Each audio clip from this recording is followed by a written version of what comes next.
โอ้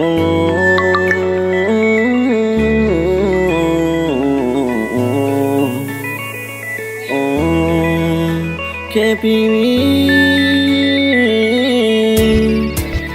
โอ้น้องเอ๋ยเจ้ามันลูกไผลาจังงามถือตาถือใจแต่เด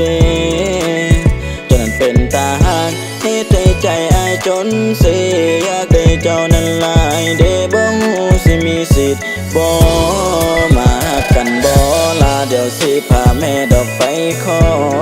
มาหักกับอายได้บ่เดี๋ยวสิบอกพ่อไปขอแต่ง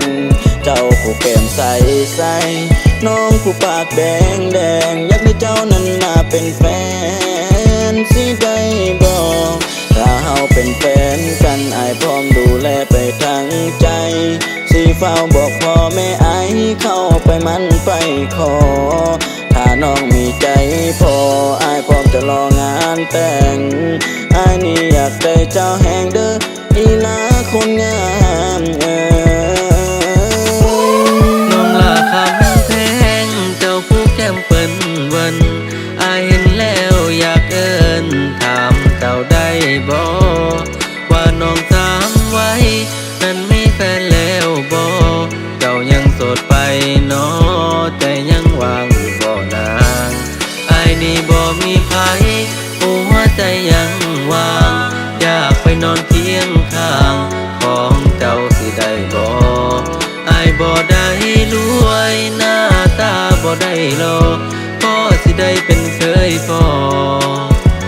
ของเจ้าได้บ่นาง